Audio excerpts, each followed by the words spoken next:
Good evening, everyone, and welcome to this session of Mayor Dilkin's Community Conversation Series. We're pleased to welcome residents tonight on this Zoom webinar, as well as those watching live online and listening by phone.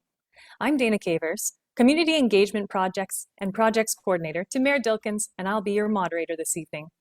Tonight's format will include a short presentation from Mayor Dilkins, live polling questions, and wrapping up with a Q&A.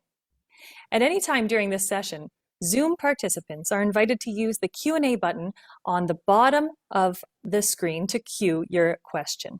You'll find that button in the bottom tray of your Zoom screen, and once the presentation is complete, you may be called on to ask your question directly to Mayor Dilkins, and I will enable your microphone at that time. Please take special care to first type your first and last name, followed by your question in the Q&A. This will allow us to call on you to speak.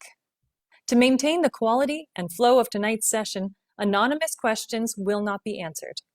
Again, when you submit a question using the Q&A button in the lower tray of the Zoom screen, please type your first and last name, followed by your question. We will do our very best to answer as many questions as possible, so let's not delay any longer.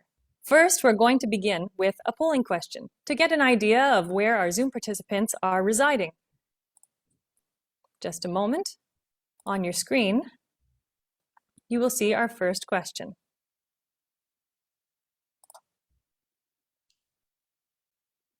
Zoom participants, please answer this poll. Which ward do you call home? We can see the responses coming in now. Just in case you're unsure of which is home, the ward map is on your screen now.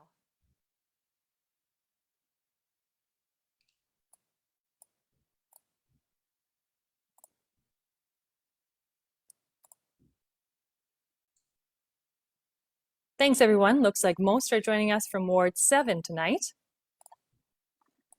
We'll have a few more opportunities for you to answer additional polling questions as the evening goes on, but that's enough from me. Let's turn things over to Mayor Dilkins now for his presentation this evening. Go ahead, Your Worship, the floor is yours.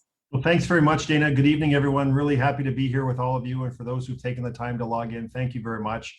You know, COVID has certainly been a very interesting time, and it's great for us to be able to use technology. I think technology that all of us are getting a little more comfortable with after having to adapt and adjust for the better part of a year. And so it's great to be able to connect from the comfort of your own home here to have a conversation about things that are important to you in the city and to hear your feedback and your ideas. I mean, the idea that we have here is really to figure out how we can make our city better together.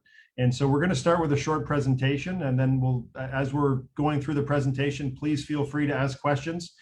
Populate the Q&A box there with questions, and we'll get to those questions as soon as the presentation is done. But there's certainly no doubt, and I think I'm probably the first mayor in the history of Windsor to lead during a devastating tornado and a historic flooding events, and now a global pandemic.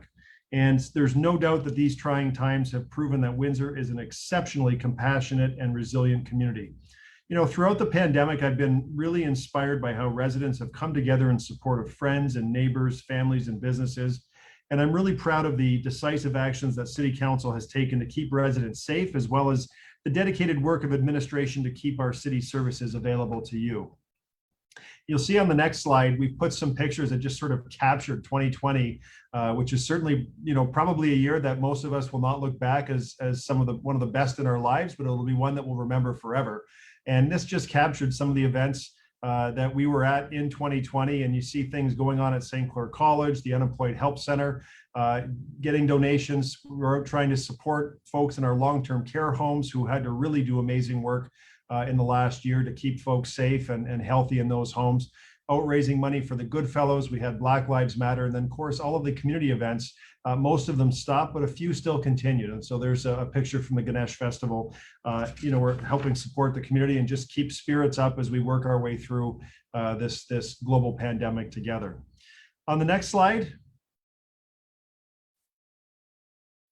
2020 was a year of response. And I think, you know, when the World Health Organization declared the COVID-19 as a global health pandemic on March 11th, we really took swift action to protect public health and to support businesses and relieve financial burden for those families facing economic consequences that were related directly to the health crisis. And I think about the fast action that was really unprecedented, having to close all of the municipal community centers, arenas, pools, libraries, really suspending parking enforcement at meters, and declaring a state of emergency and ordering the closure of Tecumseh and Devonshire Mall, something we'd never had to do before. On property tax side, we recognized there was immediate pain because most employees were sent home and there was no certainty and all of the government programs hadn't been rolled out yet. And so we immediately said we will suspend the interim property taxes that were due for a period of 90 days. We waived all of the fees to do that. And it may sound like nothing, but it's an unprecedented action for the city to take and something we'd never have had to undertaken before. We also launched a small business action plan in May, which basically said, we know if there's a chance to breathe in the summer of 2020, we're going to make sure that we give our businesses a chance to open in a safe way. So we waived all of the fees for sidewalk cafes and outdoor dining and use of the public right of way in 2020. We set up food halls at Lansbury Park to have an outdoor safe space. And we certainly allowed BIAs to close roads and sidewalks and encouraging socially distanced type activities and shopping. And at the same time, we were advocating to the province of Ontario to eliminate the time of use electricity rates. And we had to respond in such a way that almost overnight, the Unemployed Help Center realized that all of their volunteers, most of whom were seniors and retired, they all had to leave right away because they were in that high-risk group. So we redeployed hundreds and hundreds of city staff to be able to keep critical community services operating. And of course, many of you will know the June 27th Miracle event, which is going to happen again this June 27th. And then we had the homeless population, really struggling at the same time, and we had to open and use Waterworld as a day shelter for those experiencing homelessness. And so as all of that was going on, we also had, and you'll remember, the temporary foreign worker situation, which was one of the largest outbreaks in Canada happening in our own region. And we had to respond in a very timely way to deal with that so that we could move to the next stage of the reopening framework. Next slide, please. So 2021, the idea in 2021 was really looking at how we're going to build back better as we work our way through the pandemic, hoping and expecting that this would be the year that we get out of the pandemic fog. We kept moving our capital budget forward. We did not cut any programs or projects in our capital budget.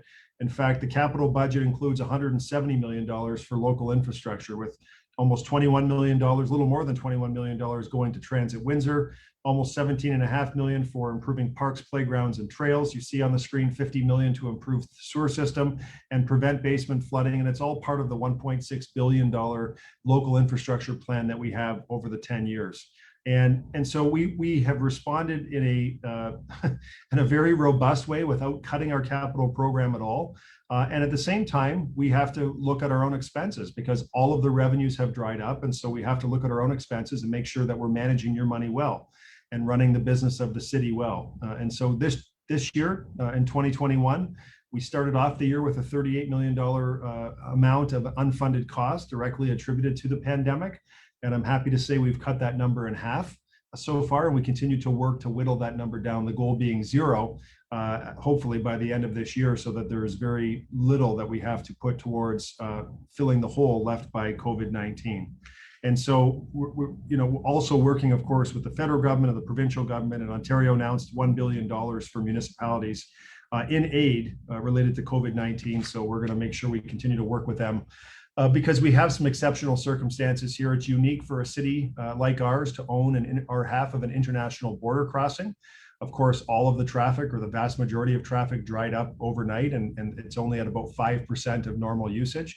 And then an airport. Not every city has an airport, and our airport certainly has seen better days when it comes to flights in and out. And so things are starting to rebound. The future is bright, but we certainly had to hunker down, and the expenses keep coming in even though the revenue is not there.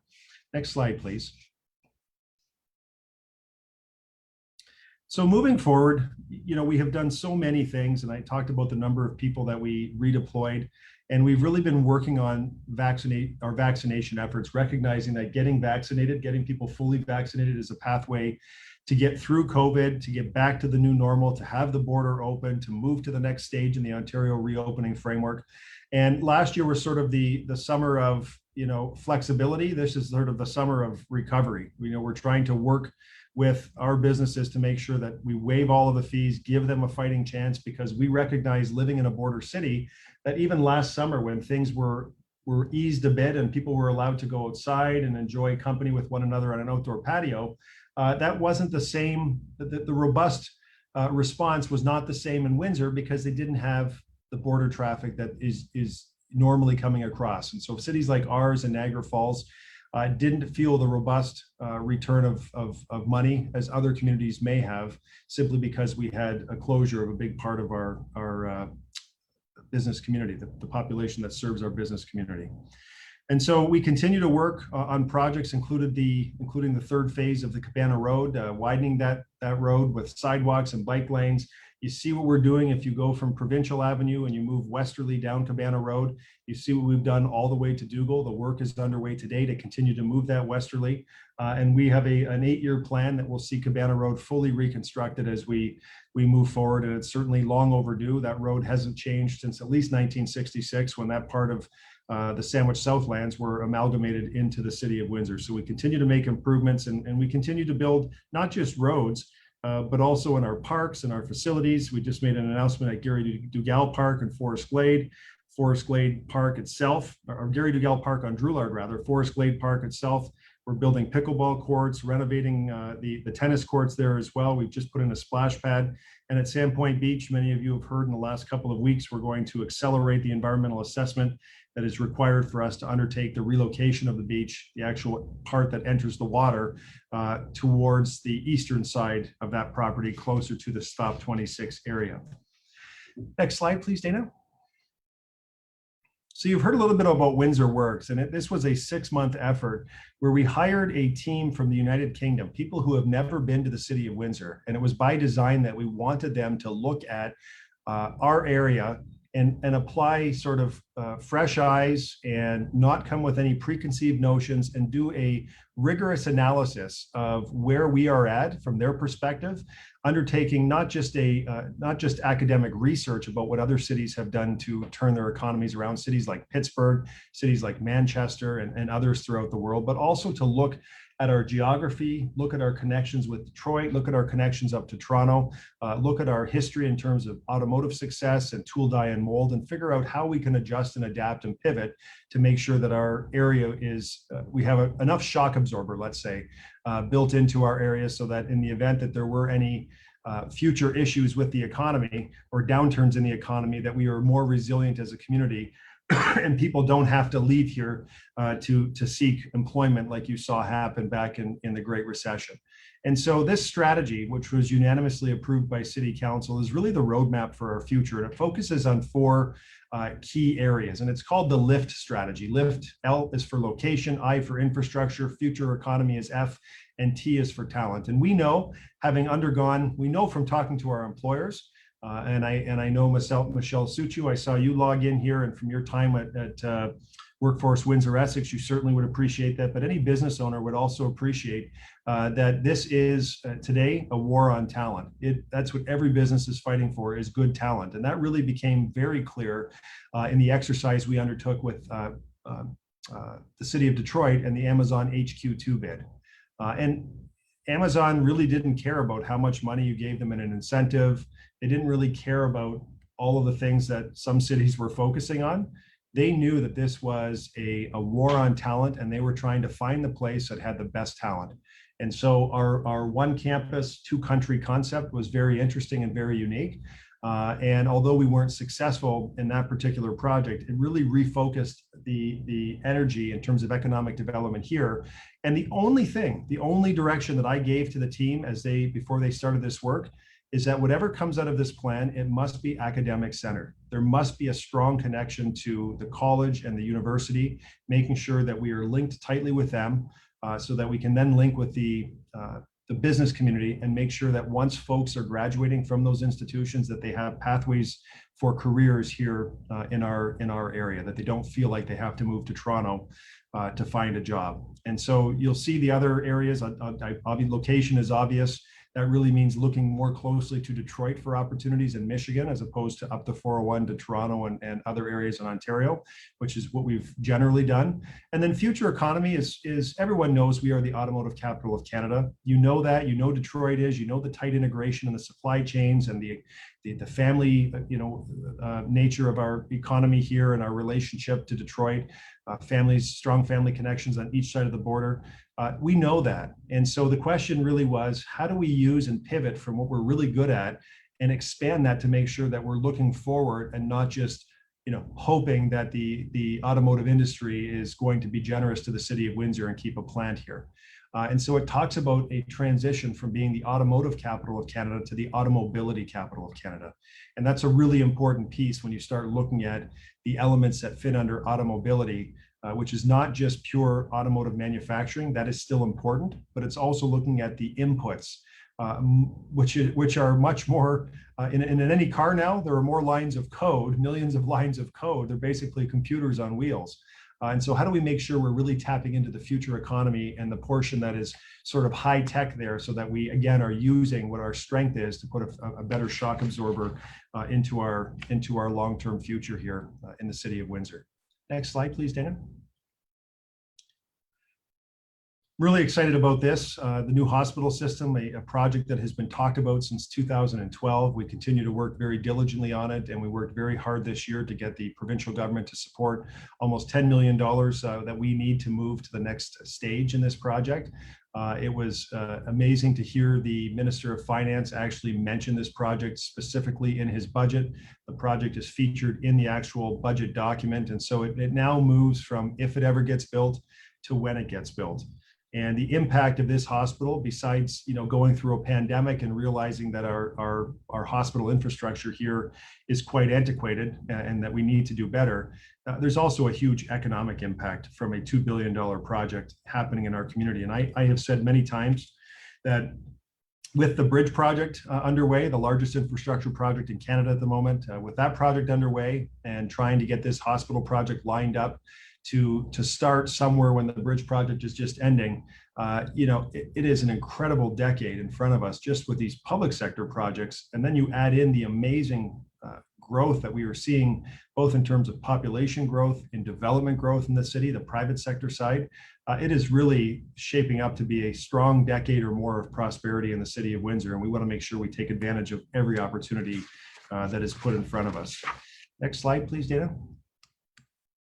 So where to next? This is really about asking ourselves, what are the visions and the themes and initiatives and identities and priorities that we each have to guide our city's course moving forward? And how do we make sure that we leave the city for the next generation better than we received it? And we know that there are going to be challenges. There are each and every day. Even when you have your best laid plans set out, all of a sudden, you get news that there's a global pandemic and you're stuck dealing with that for the better part of a year. And so we know we're always going to have to deal with those challenges.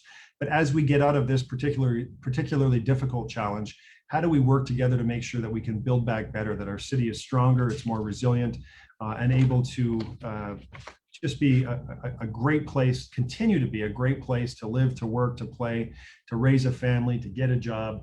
And that is the question that today I put to you. And of course, you're going to have all sorts of other questions, I know, about 80 Knox and all of the current issues that are in front of us, and all of those are great.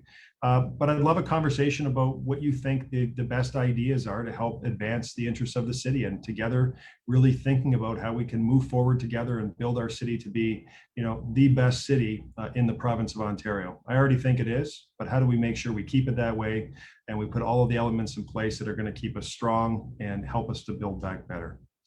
So with that, I'll conclude my presentation. Dana, I will turn it back to you. Thanks very much, Mayor Dilkens. Before we move on to the Q&A session, we're going to have one more poll. Let me bring this up.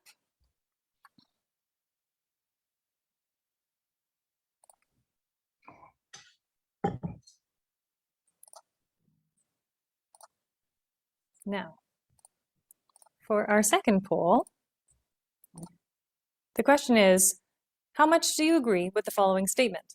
The City of Windsor does a good job of balancing new projects in the city and maintaining the amenities our neighborhoods enjoy. Please find the poll on your screen right now. Go ahead and submit your answer.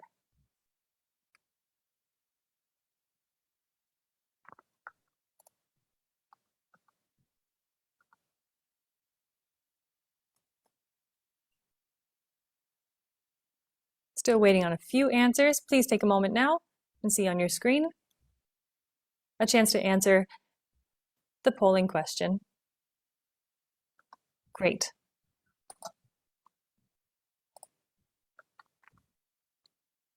And before we continue, just a reminder to use the Q&A button in the bottom tray of the Zoom screen in order to ask a question of Mayor Dilkens. Please list your first and last name, followed by your question. We're going to do one more polling question before we move on. The third question is about your main concerns. There's a list here, and we ask, while there are many important issues that we're working hard to tackle, which of the following would you say is of most concern to you and your family right now? Take a look on the screen and fill out your top concern.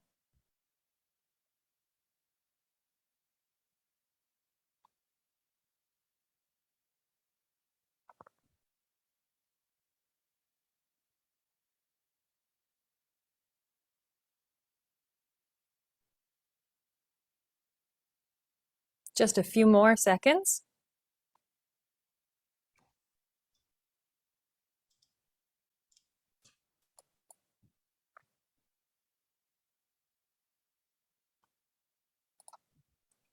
Great. Thank you, everyone. Now, I'll turn it over to Mayor Dilkens. We'll enter our Q&A session. A reminder to use that Q&A button at any time throughout the Q&A session to queue up for a question. Tonight, while we're looking forward to hearing about the ideas and concerns that you're passionate about in Windsor, this is a community conversation and will maintain a respectful tone. As moderator, it is my job to keep the conversation flowing as well as productive. In any event of foul language, run-on questions, or inappropriate remarks, I will disable your microphone immediately and we'll move on to the next question. Everyone is expected to be concise and cooperative this evening, and we are excited to hear what you have brought to share. Mayor Dilkens, who is the first resident that we'll hear from? Looks like Richard St. Dennis is up first. All right. Richard, I'm going to enable your microphone. Go ahead, unmute yourself. Good evening. Can you hear me? There he is. Yes, go ahead. Okay, good evening, Mayor. Thank you very much for doing this series with the public. I think it's very important to have that communication. As you know, the 80 Knox issue is coming before council, and I know a lot of the residents that use the pool are concerned about the loss of the pool. But a $42 million investment in the West End is really unprecedented, even in my lifetime. And I think it's something that really does need to move forward. So my question is with regard to the university. Are there possibilities for that plan to be tweaked a little bit to address some of the concerns?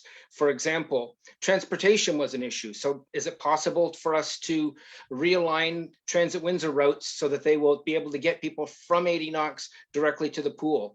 And secondary to that, could there be a drop-off point close to the doors for the seniors so they don't have to walk so far to get to the pool? Yeah, so thanks for the question, Rick, and thank you very much. I know you're an active council participant and you're always very respectful, and I appreciate that. Even when we disagree, you always approach it in a respectful way, and it's very much noticed. So let me say, with respect to 80 Knox, it's worth pointing out that the decision to close 80 Knox Pool was made multiple councils ago. I was a city councilor at the time, and it was all part of the construction for the new aquatic center. And so there was a rationalization of service delivery, recognizing that aquatic services are very expensive to run, and that we needed to find a way to be able to operate the new facility and rationalize, the delivery of that service. And of course, the new pool is a very large pool, and it can accommodate almost all needs. And so we built the new aquatic center. People are very happy with the new aquatic center. And then the city went to follow the direction of council, which was to close the 80 Knox pool.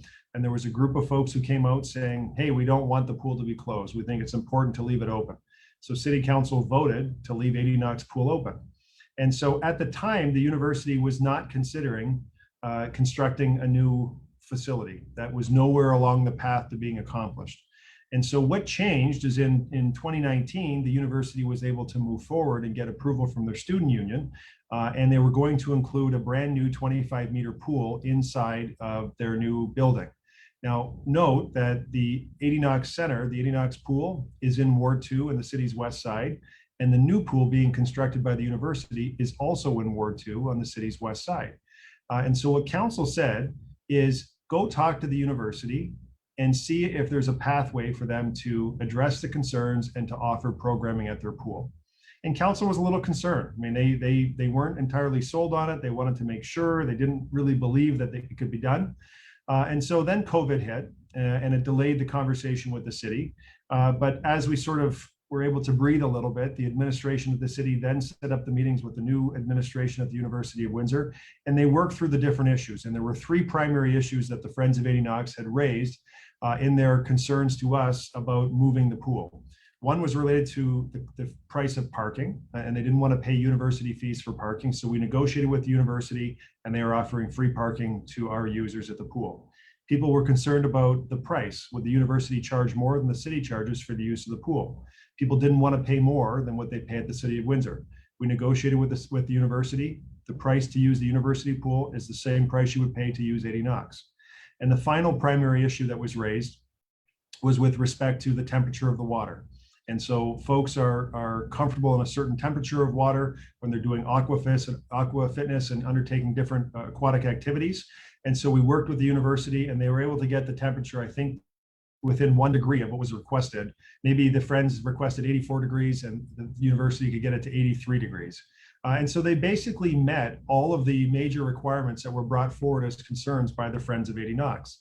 And so what this is now, and this was all done in public session, there was no sleight of hand or hiding this, it was all done in public session.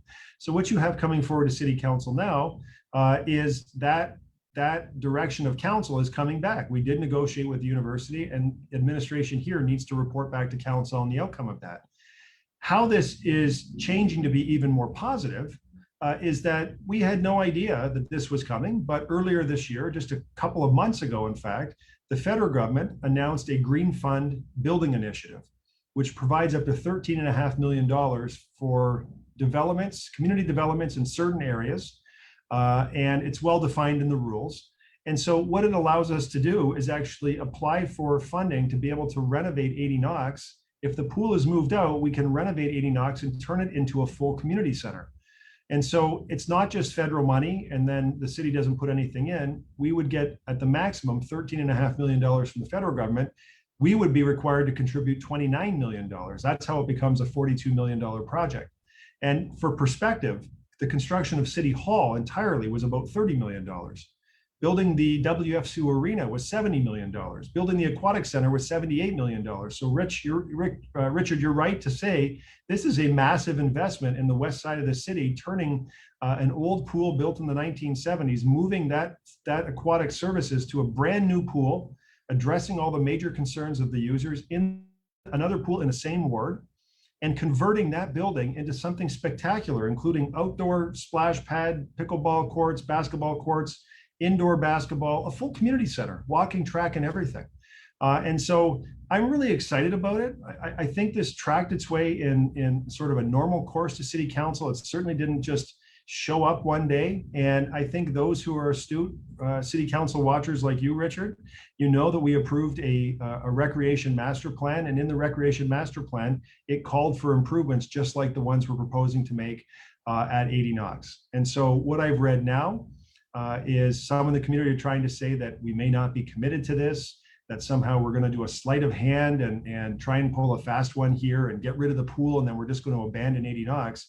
I've been really clear with people that that is not the intention at all. In fact, I have said that even if we don't get the federal funding, we will find a way to start turning 80 Knox into a community center immediately. And, you know, those people are out there, some people are out there saying, well, you know, I don't know if you can be trusted. And I say, give me one example in 15 years that I've been an elected person that I have not followed through on the commitment that I've made. And no one can find anything because it's not the way I operate here. It's not the way I operate in my life. And so I am committed to this. Fabio Costante appears to be committed to this. And the question is, can we get City Council behind this in a way that sees a great investment in this particular building on the west side of the city in an area that is underserved today, in an area where the criteria for this particular program are met. And that's the important part, is that we can actually do some great things, and it would be a green building. That's one of the requirements. It costs a little more to build, but it's going to be a green building and help us with our climate change endeavor as well.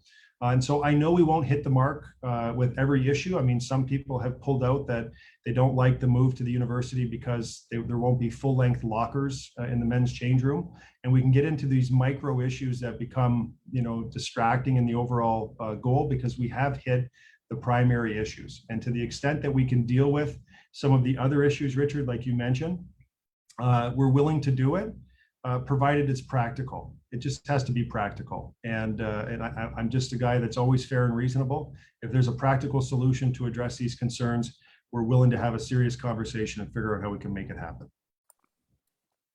Richard, thanks very much for taking the time to ask the question. If you have a question that you would like to pose during this Q&A session, please navigate down to the Q&A button at the bottom of your screen, type your first and last name, and then type your question so that we can call upon you to ask your question directly to Mayor Dilkens. Mayor Dilkens, who is our next question coming from, please? Looks like Rana Warsh is up next. Rana, please go ahead, enable your microphone. It should be working. Thank you. And Mayor Dilkens, thank you so much for hosting this community conversation. I can usually understand most things happening in our city and our country, but I am totally confused. And so I'd really like to have a clear, straight answer about which level of government, the Canadian, the US government, who is it that's standing in your way to get Pfizer vaccines into Windsor?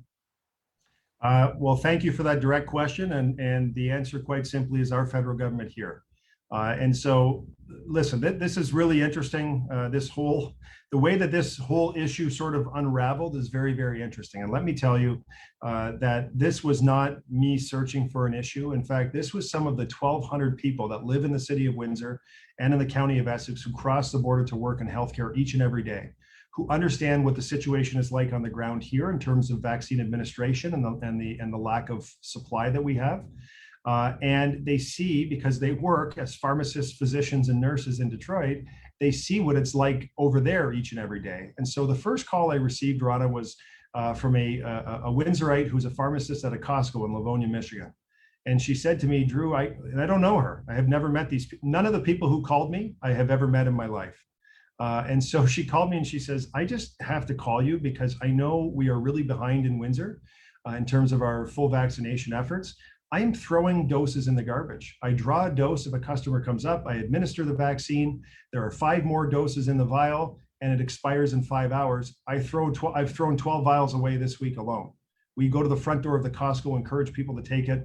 They don't want it. How do I get this back to you so we don't throw it away and it gets into the arms of people in our community who are waiting? A week later, I get a phone call from someone else who lives in Windsor, works as a pharmacist for the Meyer Corporation over in Detroit, and she's a supervisor, or was a supervisor, at the mass vaccination site at Ford Field. And she says, Drew, we are staffed up to do 7,000 doses a day, and on our best day, we've done 2,500. Can you get the tunnel bus, load people up, bring them less than 1 kilometer from the exit of the tunnel to Ford Field, get them vaccinated, and have them return to Canada? Can we get out of quarantine from that, and can we arrange something?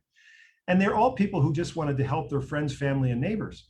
And so once I received the 3rd, the 4th, the 5th call, then it was like, okay, this is too much to ignore because these people are being practical.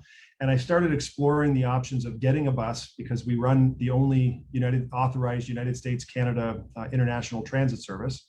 And so can we use that bus to bring people over to the vac site and come back again? And I wasn't making this up out of thin air. I looked at the model, that was being employed between Alberta and Montana at the Carway crossing. And Canadians are actually entering the United States, going past US Customs, pulling ahead about 100 meters, getting their vaccine while they sit in their car. They wait 15 minutes and they're given both sheets of paper that they need to return to Canada to be exempt from quarantine. So knowing that and armed with that information, I was able to go to the head of US Customs in Detroit and say, hey, is there a pathway to bring a tunnel bus across to the vac site?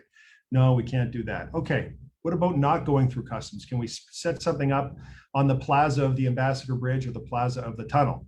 They ran that up the chain. No, we don't feel comfortable with that for a number of reasons. Then I'm getting letters from the Ambassador Bridge, and I think folks who are on the call appreciate that we've had a bit of a rocky relationship for the better part of 20 years with the Ambassador Bridge.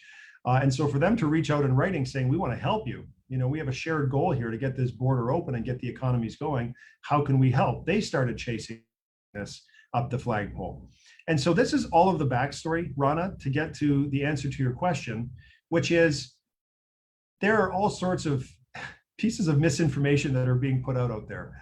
And the first is it's the US holding us up. The US won't agree to transfer the vaccines. If I wanted to do, if the United States needs to transfer wholesale vaccines from United States to Canada, you would need US government approval to make that happen. There is no doubt about that. However, Michigan is a unique circumstance because you are not required to be a resident in the state of Michigan in order to get a vaccine. It is one of the unique things. In New York State, in Washington State, you must be a resident in order to get a vaccine, or that was the rules in place at least a couple of weeks ago. And so Michigan was never that way. So every truck driver going across could have stopped at any Meijer or Walgreens or CVS and got a vaccination, no questions asked, show your Ontario driver's license, and we get those folks vaccinated. It was great. All of the healthcare workers and essential workers living in Windsor, working in Detroit, they're all vaccinated if they want to be, and they're done within 3 or 4 weeks maximum. And so we have the ability to enroll people through a pharmacy in Michigan, through many pharmacies in Michigan, and they simply collect your sort of tombstone data. That then the pharmacist is able to draw a dose of vaccine in a syringe, and we're able to get people together and say, okay, these are the 100 or 500 doses we're going to do. The syringes are drawn. Can we just do it on the plaza at the tunnel? Clearly doing it down underwater in the middle of the tunnel is the least practical way to do it. I get that. I admit that. That was not the first choice. But if we can't do it the most practical way, the city, we own the tunnel. It's a very unique circumstance to have a city as the owner of an international border crossing. So how do we get people down and use that asset? If you're going to put all these barriers in my way, I'll get them right down to the line. We'll paint a line in the tunnel, and we'll have a Canadian pharmacist who lives in Windsor but works in Detroit vaccinating her friends and neighbors who are standing on the other side of the line, and somewhere in the middle of the line, the syringe will meet the arm, and we'll have a fully vaccinated Canadian Windsorite ready to go back up to the top. And so, our government then sent me a letter from the Public Health Agency of Canada telling me about all the rules about how we'll run afoul of customs laws, and the pharmacist, if her hand crosses the line, I think the wording actually said if the pharmacist's hand crosses the line, that they would be subject to penalties under the food and drug regulations. Like there was no spirit of cooperation to try and find a creative solution to get this done. And let me say, at the beginning of the pandemic, everyone was working really well together. There was no politics. It was how do we just respond to the needs of people? Now it has all become political. And that's the sickening part to me, is that we're, as people are tracking towards their next election, I still go back and I say, you know what, you work on your election. We're going to figure out the screw ups in the procurement. We'll figure out every premier and how they screwed up on, how they could have done it 5 days faster and getting vaccines down to communities. But as you figure all that stuff out and all those conversations go on, I draw everyone's attention back to the fact that we are still in the middle of a global pandemic, where Canada is 48th in the world for full vaccinations. I mean, Mongolia is ahead of us on the full vaccination list.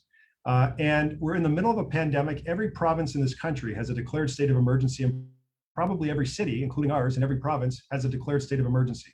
And our shared goal is to get everyone vaccinated as quickly as possible. And so that was what this was all about, is trying to find a way to help accelerate vaccination that were otherwise going in the garbage. We weren't trying to disadvantage Michigan and steal their supply. This was stuff that was going in the landfill in Michigan. 35,000 doses went in the landfill in Michigan. That could have helped a lot of people here, and we had people in our community who wanted to make that happen. So we are all set with the pharmacies on the US side to get all of the doses that we need on very quick notice. What we need is a willing partner in our federal government to help make it happen. And I'm afraid that everything we try is running into a roadblock. And I appreciate that question. Rana, thanks very much for the question. Again, if you have a question for Mayor Dilkens, take the time now to enter it using the Q&A button on your Zoom screen. Your first name, your last name, followed by your question. All right, Mayor Drew, who has sent you the next question? How about Family Fuse? Looks like Christy Nelson is on the line. Christy, go ahead, enable your microphone. You should be able to speak now. Yes, hi, thank you. There Thank she you, is. Mayor. Thank you, Mayor, for the opportunity to speak, and thank you for holding this event tonight. I really appreciate your commitments to improving the city and our conditions. And my question is, 31% of the total budget is allocated for social services, including housing, childcare, elder care, employment. How will this budget line improve and or reinforce equity and resources for racialized, marginalized, and or low-income residents? We talk a little bit about, in Family Fuse, we talk about the Glengarry Water World closure and how that was a resource for youth. We talk about downtown, West End, employment and education being key to the success of our youth, as well as our overall population. And I appreciate the relationship with the University of Windsor and St. Clair College. And just to make a point that I think scholarships for people living in those downtown West End areas should become a priority for both the college and the university, and potentially with partnership with the city. But back to my original question, which is, how will the budget line improve and reinforce equity and resources? So, Christy, thank you for that question. And I'm not sure, the breakdown of that budget, whether all of it will come from that particular 31%, but let me tell you that the delivery of services under that particular budget item are widespread. We're talking about literally hundreds of millions of dollars to go into those particular areas. And so when it comes to equity, you have investment going into those particular neighborhoods, many of the neighborhoods that you mentioned, to help support newcomers, to help support people who need a hand up, to help support people who are struggling and need to get back on their feet. And I think of, even on the housing side, the work that we're doing and the stories that are never told by our social services department about the number of people that they are helping to house who are struggling with mental health and addiction issues, which is causing them to experience homelessness. And so there are all sorts of stories out there that are really important, but the equity side is really important to me too. And and you know that it's important to me because we live in one of the most diverse cities in Canada. And I have always said, I've used this example 1,000 times, that 30 years ago when I graduated high school, most of the faces in Vincent Massey were like mine, and it might have been 5% faces that weren't like mine. If I go there today, it's almost exactly the opposite. That's how much the city has changed in that period of time, which is actually a relatively short period of time. And you've seen it in the broader community as well. And it's everything from Syrian immigration, general immigration, people moving here for opportunity, because we're actually seeing population growth. And a lot of it's really great. I mean, I think people will say, hey, there's all sorts of restaurants now that we didn't have, and these cultures bring a different spirit, a different flavor, and it's a lot of fun, and the activity is fun, but it's not all perfect. And I don't think any mayor will tell you that the integration of newcomers is perfect, and that we have perfect racial harmony in every community. It's just not the case. And so what I did back in 2018, especially after listening to the Black community of Windsor tell me that they didn't feel like there were enough Black faces at City Hall. They walk into City Hall and they say, most of the faces there are white. We don't feel like our communities are represented in the staffing makeup. And I said, you know what, you're right. And part of this is people who get hired at City Hall, when they get here, most of them stay for 30 years. They have a whole career before they retire. And the good news is, in the next few years, we literally have half of our staff that are eligible to retire. There's going to be a huge turnover. So I don't want to miss that opportunity that's in front of us. And so I went to council and I said, I want to start something called this diversity and inclusion initiative. And it's to look at some of the challenges and barriers that we may have put in the way. We did put in the way. I don't think it was on purpose, but we had things that barriers we had to break down so we could do better to be able to recruit folks from different countries who have education that may not align perfectly with, the stream that we had put on a job description. And so that program is still active today. It is still funded today, and there's dedicated internal resources focusing on the diversity and inclusion initiative. Black Lives Matter happened. And I went to the march, and I'm listening to the community, and I'm talking to them, and I'm trying to understand, from a city perspective, what can I do? And I had many meetings, just like in forums just like this, with folks from the Black community, saying what are the low-hanging fruit, what are sort of the mid-range things, and what are the things that we have to start today but are going to take us 10 years to complete. And we had these conversations, and there wasn't great clarity amongst the community. So I said, you know what, we don't have clarity, but we have a budget coming up. So I recommended to council $200,000 in the budget to start on an initiative with a community partner, and we're working with the Multicultural Council of Windsor-Essex to try and put an education program in place that will help, and other programs in place as well, by the way, that will help foster inclusion, that will help foster understanding.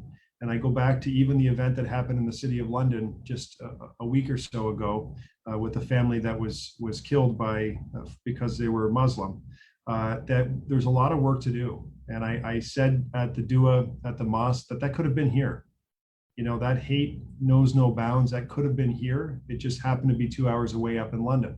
And so how do we foster a spirit of understanding, a spirit of education that has people understand why, and I've used this example too, people will say, well, why do Muslim women have to go on a different floor in the mosque than the men? Isn't that sort of, a sexist move? And isn't there something wrong with that?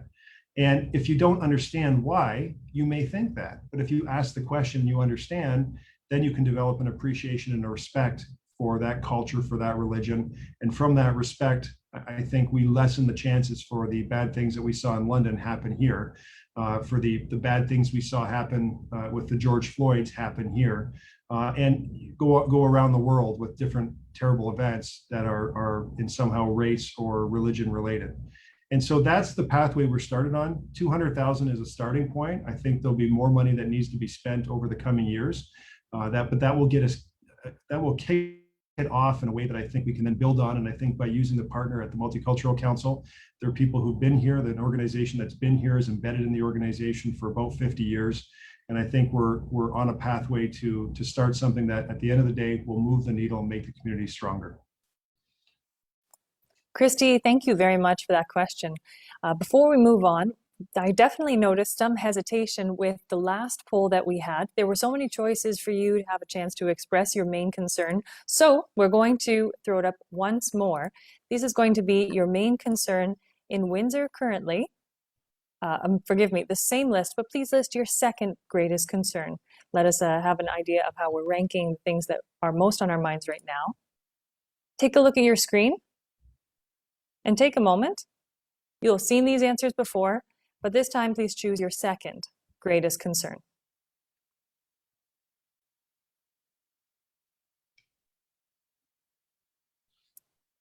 Go ahead, take a look at your screen now. Just a few more seconds.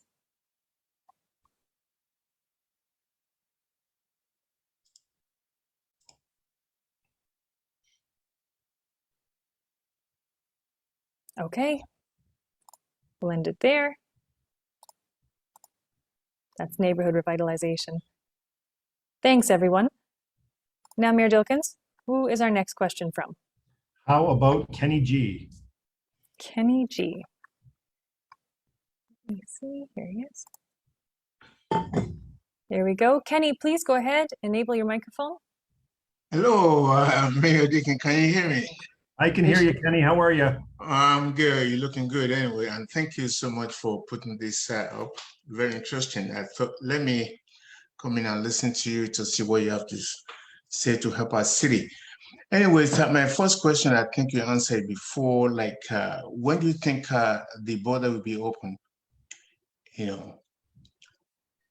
Yeah, I think we're going to get clarity on that rather soon. All of the indications from our federal government and certainly from Minister Blair in a meeting he had about 2 weeks ago with myself and other border city mayors in Ontario is that they think, the federal government believes they will meet their vaccination target of 75% first dose later this month. And then they believe by sometime at the end of July that they may meet their other goal of 75% full vaccination. And so that is certainly a a more challenging goal to meet.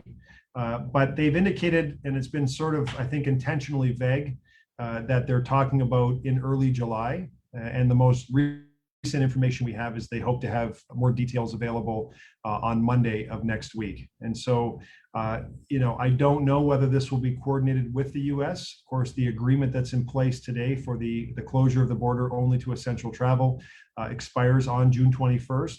And the US may choose to go it alone and just open their border, which of course would mean the restrictions remain in place in Canada only. There's no doubt, I think, Kenny, at the end of the day, the real issue here for people in our community who want to cross the border is get vaccinated. And being fully vaccinated and having 2 weeks after your last shot is going to be your best pathway to be able to cross the border with the least amount of restrictions. And so if you are partially vaccinated, if you are unvaccinated, you are going to run into more issues. It's going to be more difficult for you. And I know, like all of you on the line know, that in the first day when the border actually opens, there will probably be thousands of people wanting to cross just to reunite with their families that they've been separated from over the last year and a bit. And I can't tell you the number of emails, Dana, 1,000 maybe, number of emails that we have received describing every hardship that the border closure has caused to residents throughout Windsor and Essex County. Everything from, the death of a family member on the other side, the birth of a first grandchild, ailing parents who, your brother or sister may be taking care of them, and the brother and sister needs a spell off, and if you can't cross, you can't let them go for a weekend or something.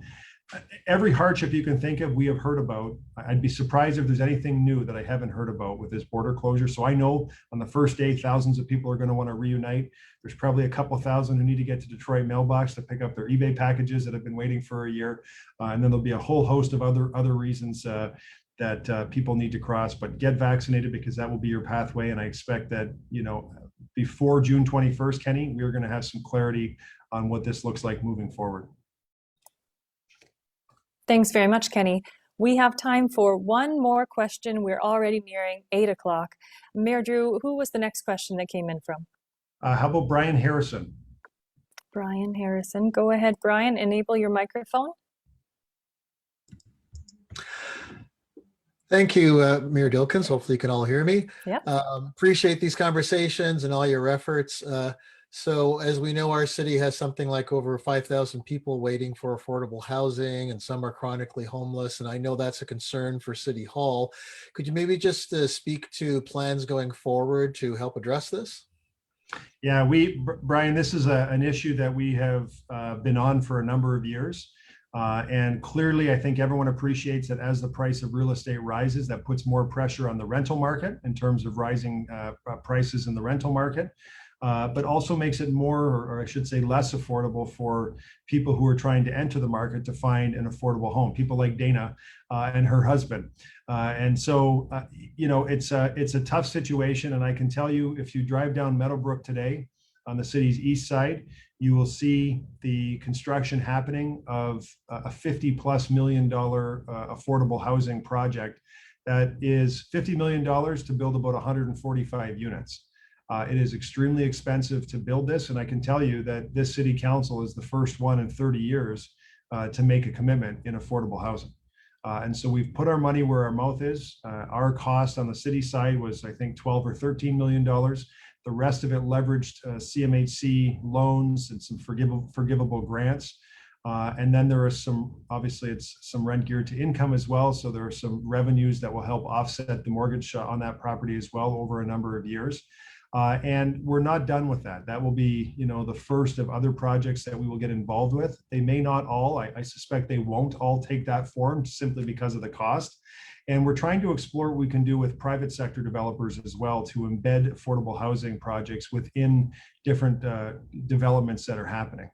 We can't force it at this point. Our legal advice is inclusionary zoning is not something we can force on developers, but we can incent them in a way that helps have them consider and build in these projects, so you don't get large areas where they're all, say, social housing or affordable housing, that everyone is mixed in together and it becomes more seamless.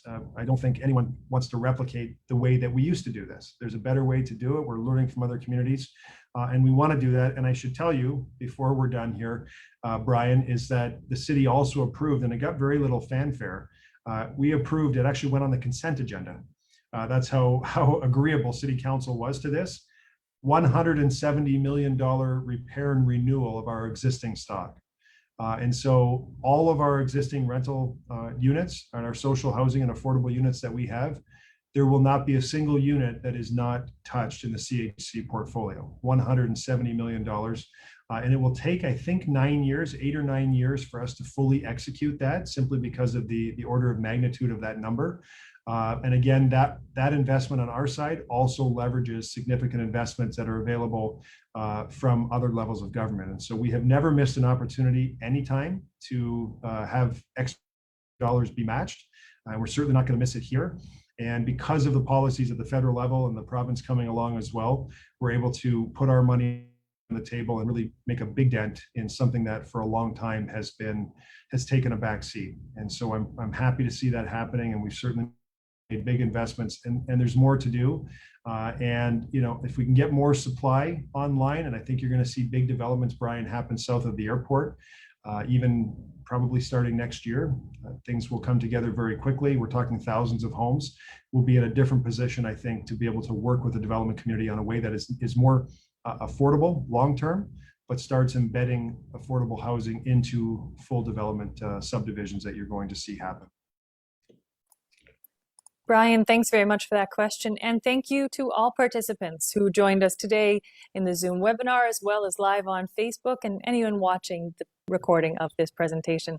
Looks like that's all the time that we have left. Thank you very much. This conversation will be immediately available to watch and share on Mayor Dilkin's Facebook page and YouTube page. Mayor Dilkins, any final words? Yeah, thank you, Dana. Thanks for everyone for tuning in. It was a great conversation. I'm sorry we couldn't get to all of the questions, but to the extent that you do have a question that we haven't been able to answer, please feel free to email it to my office. It's MAYORO, Mayor O, @citywindsor.ca, and we'll endeavor to get you a response to any question that we couldn't get to today. So thanks for attending. Thank you. Good night. Stay safe.